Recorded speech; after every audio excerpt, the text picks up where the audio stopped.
एक फरिश्ता ऐसा भी, दिल छू जाने वाली कहानी। मैं कई दिनों से बेरोजगार था। 1 रुपए की कीमत जैसे करोड़ों लग रही थी। इस उठापटक में था कि कहीं नौकरी लग जाए।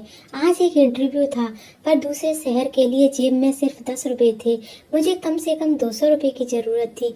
अपने इकलौते इंटरव्यू वाले कपड़े रात में धोए, पड़ोसी की प्रेस मांग के तैयार कर पहने, अपनी योग्यता की मोटी फाइल बगल में दबाकर 2 बिस्कुट खाकर निकला।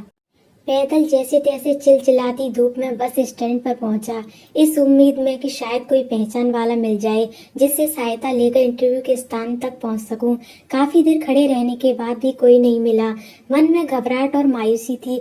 क्या करूंगा, अब कैसे पहुंचूंगा? पास के मंदिर पर जा पहुंचा। दर्शन कर सीढ़ियों पर बैठा था। मेरे पास में ही एक फकीर बैठा था। उसकी कटोरी में मेरी जेब और बैंक अकाउंट से भी ज्यादा पैसे पड़े थे। मेरी नजरें और हालात समझ के बोला, कुछ मदद चाहिए क्या? मैं बनावटी मुस्कुराहट के साथ बोला, आप क्या मदद करोगे? चाहो तो मेरे पूरे पैसे रख लो। वो मुस्कुराता हुआ बोला।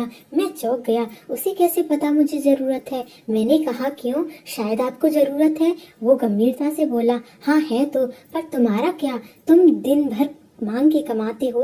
मैंने उसका पक्ष रखते हुए कहा। वो हंसता हुआ बोला, मैं नहीं मांगता साहब, लोग डाल जाते हैं मेरे कटोरे में पुण्य कमाने के लिए। मैं तो फकीर हूँ, मुझे इनका कोई मोह नहीं है। मुझे सिर्फ भूख लगती है, वो भी एक टाइम, और कुछ दवाइयाँ, बस। मैं तो खुद ये सारे पैसे मंदिर की पेटी में डाल देता हूँ। मैंने हैरानी से पूछा, फिर यहाँ बैठते क्यों हो? जरूरतमंदों की मदद करने? कहते हुए वो मंद मंद मुस्कुरा रहा था। मैं उसका मुंह दिखता रह गया।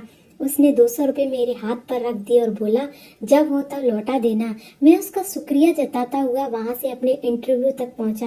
मेरा इंटरव्यू हुआ और सिलेक्शन भी। मैं खुशी खुशी वापस आया। सोचा उस फकीर को धन्यवाद दे दूं। मैं मंदिर पहुंचा। बाहर सीढ़ियों पर भीड़ लगी थी। मैं घुस के अंदर पहुंचा। देखा वही फकीर मरा पड़ा था। मैं बहुत चक्का रह गया। मैंने दूसरों से पूछा, ये कैसे हुआ? पता चला वो किसी बीमारी से परेशान था, सिर्फ दवाइयों पर जिंदा था। आज उसके पास दवाइयां नहीं थी और न उन्हें खरीदने के लिए पैसे।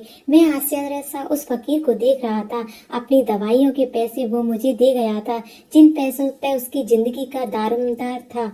उन पैसों से मेरी जिंदगी बना दी थी। भीड़ में कोई बोला, अच्छा हुआ मर गया, ये भिखारी भी साले बोझ होते हैं, कोई काम के नहीं। मेरी आंखें भर आईं। वो भिखारी कहाँ था? वो तो मेरे लिए भगवान ही था, नेकी का फरिश्ता, मेरा भगवान। मित्रों, हम में से कोई नहीं जानता कि भगवान कौन है और कहाँ है। किसने देखा है भगवान को?